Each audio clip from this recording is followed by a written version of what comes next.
right, do you want to move to the next question? What's the next question? All right, it was, what are the traits of a high-quality man? Okay. All right, so here, I'll jump into it. The traits of a high-quality man is, first and foremost, believing in your own self-worth. You got to believe in your own self-worth. You got to know that you're 12 out of 10 and believe in yourself. And that comes from two different things. One, proof that you give to yourself, the proof that you go to the gym when you don't want to.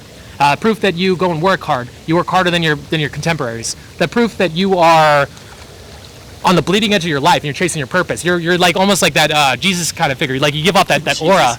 Well, like I'll put it like this: like somebody chases their purpose. Yeah, be Jesus, be Jesus. Now we've been sacrilegious. Cancel culture. Now that the long story short is you want to have a purpose. You want something bigger than yourself you chase. That makes you attractive to the girls. It's also the fact that like you know you're a man. You're not a boy. You're not afraid to punch through the wall. You're not afraid to. You can be nice, but you're also not afraid to be. What's the word?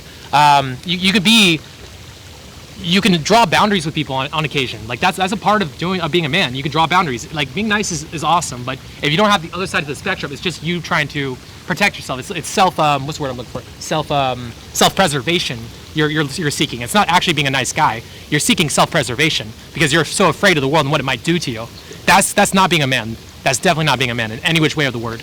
I think the biggest single difference between a quote-unquote high-quality man and a low-quality man is your willingness to give up short-term comfort for long-term success, long-term gains. Is the degree in every area of life that you're willing to do that you have the discipline to do that. So someone who's a low-quality man, they're going to eat the junk food whenever the opportunity is there because it's comfortable in the long term. They're going to put a girl on a pedestal and join her OnlyFans instead of just asking a girl out. They're going to do play video games all the time. They're going to put comfort above self-improvement, above putting your stamp on the world before making an impact on the world. And someone who's a high-quality person is willing to give up that short-term comfort. David Goggins would be like an extreme example. The dude who will like run 100 miles, even though his bones are breaking. He's like halfway. Like people probably think he's about to die, but he doesn't give a fuck. He's going to take it farther. That's an example of a high-quality man.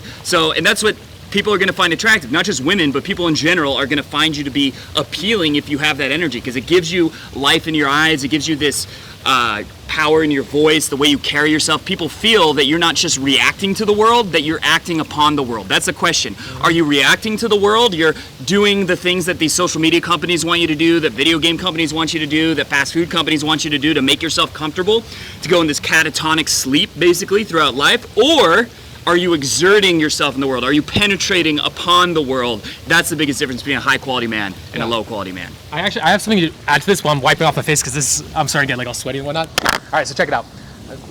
Water or whatever. So check it. So when I start going out and I have to go talk to girls, especially with a client, or I have to do it with this guy, we have to shoot like videos on YouTube for it. The first thing I start doing is I start recognizing where I'm like being self-judging.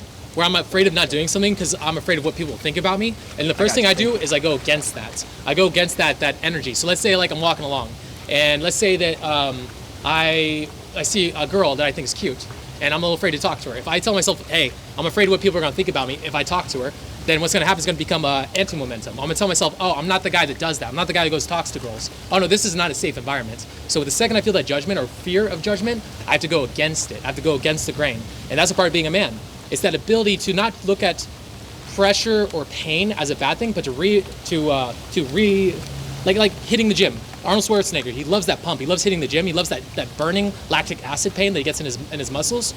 He likes it, and he reframed it. And now guess what? Now he was Mr. Olympia like multiple years in a run. He was incredible, and it's because he turned pain into pleasure.